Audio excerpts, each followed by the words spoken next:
Also the Bert at the Erste Welle, former the Bayer Welle. That's the name unnamed in England that closed down. Do not steal the fucking name or you'll be sued. Nah.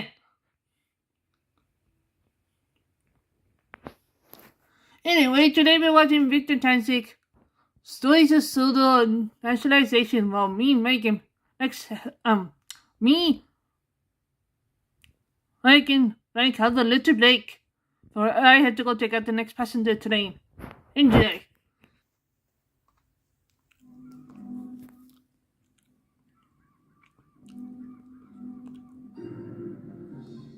The train, for its type, is the most powerful vehicle on land. And the engines of Sodor are the power behind the docks, industries and branch lines that make up the world-renowned North Western Railway. These are the stories of Sodor.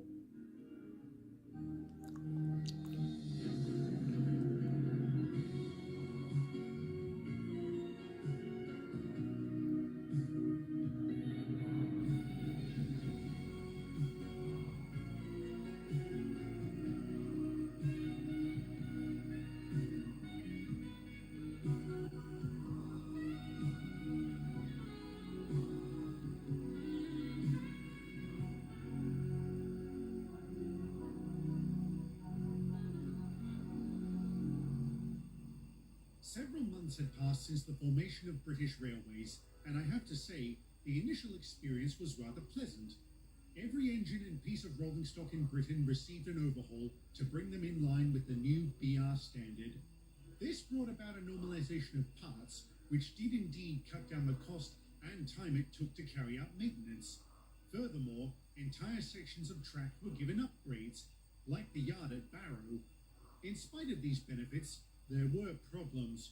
Scheduling conflicts were rather common, and the overly bureaucratic nature of BR meant it took a long time for things to get done. On Sodor, which became the northwestern region of British Railways, this wasn't so bad, as the Fat Controller ensured things ran smoothly. The mainland, however, was a different matter. That's where I'll be focusing most of today's story. I'll be describing a number of problems experienced by the workers and engines since nationalisation, some of which were more serious than others. I'll start with an incident over at the Turnmouth coal mine, where Oliver had a run-in with Glenn, an austerity tank engine from the National Coal Board. What do you mean I can't take these?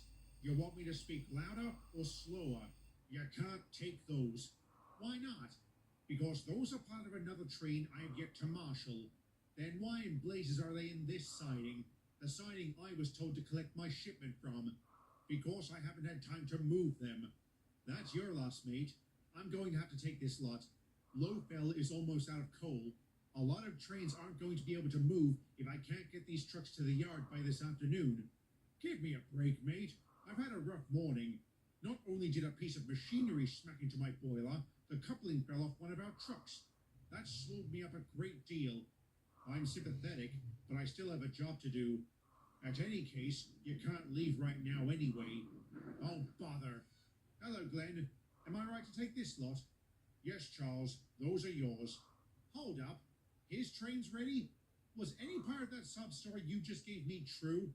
Blow it out your funnel, Oliver. If you could take those trucks out, Charles, that'd be tops. I need the siding. Not a problem. Thank you, Glenn. I'll see you later.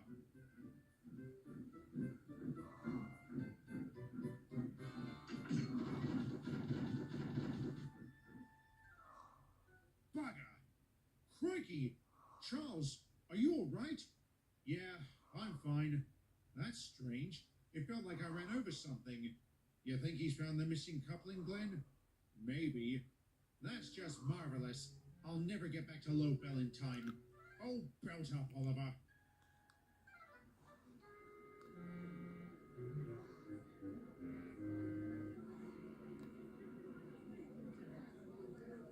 Is this train going to move or not? Sir, we're doing our best to locate an engine. This is your best? Good Lord. Sir, we'll be as quick as we can. Please be patient. Patient? I've got a ferry to catch. If I miss it, I'll raise holy hell with your superiors.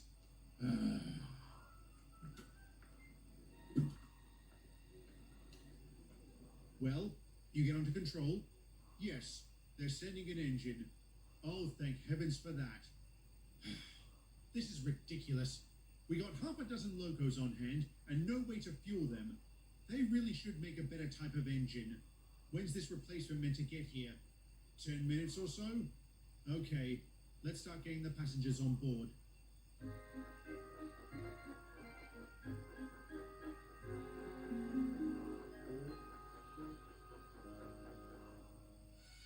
Justin, what are you doing here?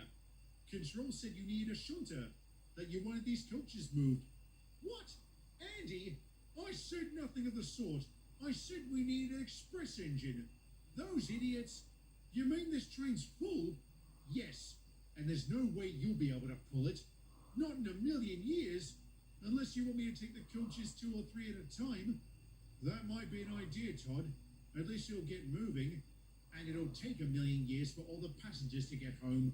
And I don't think the ones at the rear of the train are going to like having to wait even longer than they already have. It's not like we got a whole lot of choices here. Wait, yes we do. Oi, Winston, hold up. Oh, hi Justin. You all good? Not really. Long story short, this train needs to get moving, and I'm not strong enough to pull it. But you are. I'd like to help, Justin, but I can't. I've got to take this lot down to High Crags. I'll do it.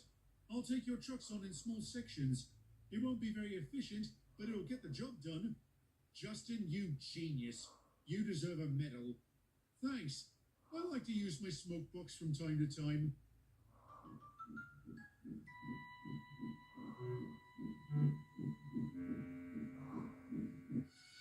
Blimey, Winston, you're home late. Tell me about it. I had to take a passenger train from Lowfell. How did it go? I thought it went fine, but the passengers didn't. They complained to no end, saying I ran roughly and made an already bad experience even worse. This is why I'll stick with goods trains. Freight can't mouth off to you. Sounds like you should have handled it, Alice. No offense, Winston. None taken. I agree. And I probably would have been asked to take it had I not been waylaid by a faulty signal on my way here. Am I the only one who thinks nationalisation was a bad idea? I don't know. There have been problems for sure, but let's be fair, it's not like everything was perfect before the merger. And I guess it is only early days. Maybe things will improve with time. I guess that answers my question. You don't support it, William? No. Things ran fine under the system we had. I'm not so sure about that.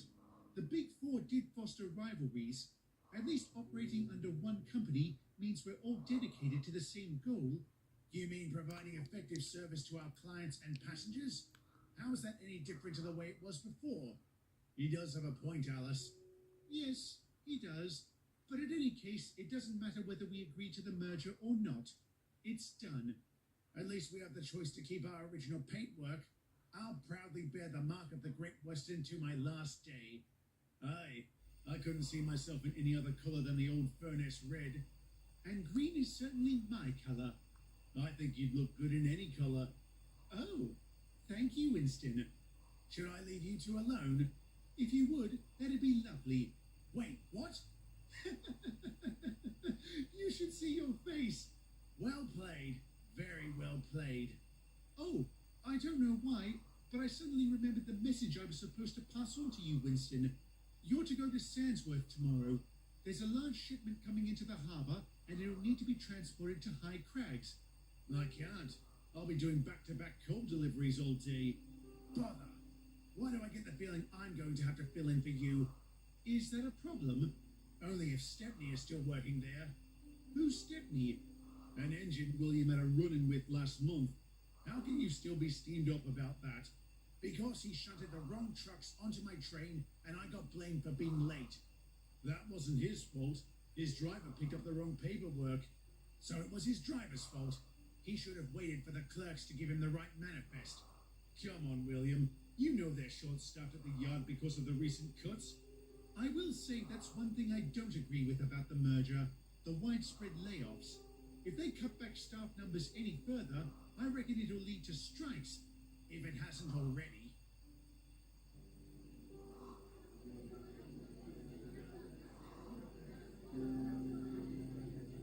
This is Daniel Howard for BBC Radio. I'm standing outside High Crag Station, where dozens of rail workers have gone on strike in protest of job cuts made by British Railways. A full one-third of these men are in fact former workers, and tensions are high as they demand to be rehired. I'm here with union activist Billy Fraser, who has been spearheading this campaign. Mr. Fraser, what is your position? We're striking against unemployment. We want those at the top to understand the importance of those who work at the ground level, like porters, ticket clerks, and firemen. Without such dedicated people, our railways simply can't function. What about the delays this will cause? Have you considered the impact this will have on services? We don't enjoy inconveniencing the public. Many of these men here have dedicated their lives to serving the public through the railways, and we don't think it's fair they be let go in such a callous manner. So how long do you plan to continue with this strike? For as long as it takes British Railways to realise their mistake. And I want to assure you and the general public that no stone will be left unturned in pursuit of a settlement that benefits all. Thank you, Mr. Fraser. Given the scale of the strike, hundreds of commuters have been left stranded as many trains have been cancelled. In response to this, complimentary bus replacement services are on offer for those looking to travel about the Rosworth Vale region. Brilliant.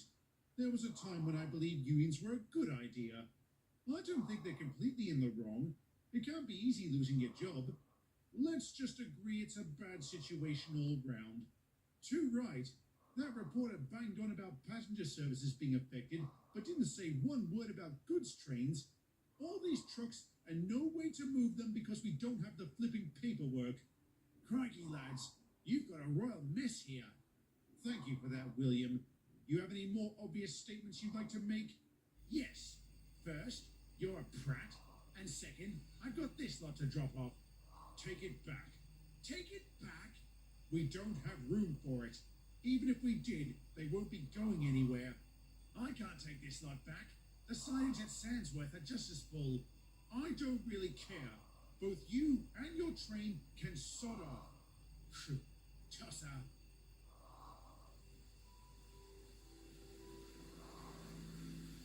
That would be how this day ends. Had a rough one, eh? Yes. I took a goods train from Sandsworth to High Crags, only to take it all the way back because Stepney couldn't be bothered to clear a siding for me. The way I hear it, the yard was packed because no trains could move. I'm sure if he tried, he'd have found a way. Whatever. I also hear the strike is going to end tomorrow, so hopefully service will resume as normal. That's not likely, I'm afraid, Duck. Stepney, what are you doing here? I had to leave High Crags. The yard was starting to flood. Oh, what a pity. It is for the both of us. I'm going to have to sleep here. Move up, William. No chance. Come on, William. Don't be like that. It's not the Great Western way. Fine. Thank you, Duck.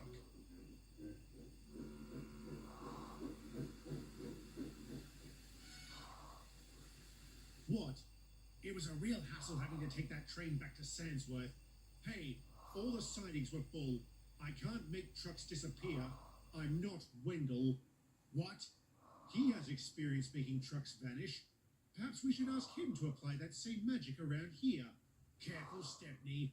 Oh, I'm sorry. I forgot. He was breaking the law for a good cause. If you ask me, the effort was wasted. Right, that's it. Ow! What are you doing? You can sleep outside. I don't really care what. Oi, what's this then? What the? Lenny? What are you doing here? Patrolling like I do every night. Now what's going on here? William, why are you pushing Stepney out of the shed? Don't worry, officer. We're just roughhousing. Roughhousing? Yes. We were discussing which of us is the strongest, and William has just proven that he is. Good show, old boy. Thank you. You certainly put up a lot of resistance. I see. Well, whatever you were really doing, take care. The rails get slippery when wet. Then stay safe during your patrol, Lenny. Thank you. Good night, gentlemen.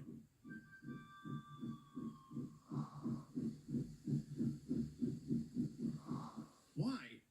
I crossed a line with that comment about Wendell. I'm sorry. It wasn't a wasted effort. Thank you. I'm also sorry. What happened at the yard today and last month was completely out of your control. I'm glad you see that. Listen, when the floodwaters have dropped, we'll need to clear through the backlog in the yard. We could certainly use your help. I'm ready when you need me. It took a couple of days for the water to recede, but when it did, William and Stepney worked hard to get the trains moving.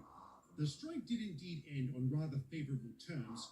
Not everyone who was laid off was rehired, but they were given very generous redundancy payments. You may be asking yourself why I chose to focus most of this story on the mainland instead of Sodor. That's simply because not a great deal happened on the island during the start of nationalization. Of course there were issues, but these could also have been attributed to the usual happenings of a railway. If you wanted a specific instance, however, I would have to say the most serious one experienced were a few complaints about the new express coaches we received. And I don't just mean from the passengers. A lot of people have asked me over the years what my thoughts on nationalization were, and I've always given the same answer. It had its pros and cons. The consensus among rail historians, I've noticed, is that British Railways is considered a failure. I don't think that's a fair assessment. After all, if it were a complete failure, I doubt it would have lasted nearly 50 years. But I'm getting way ahead of myself, so it should go without saying that is a story for a very distant day.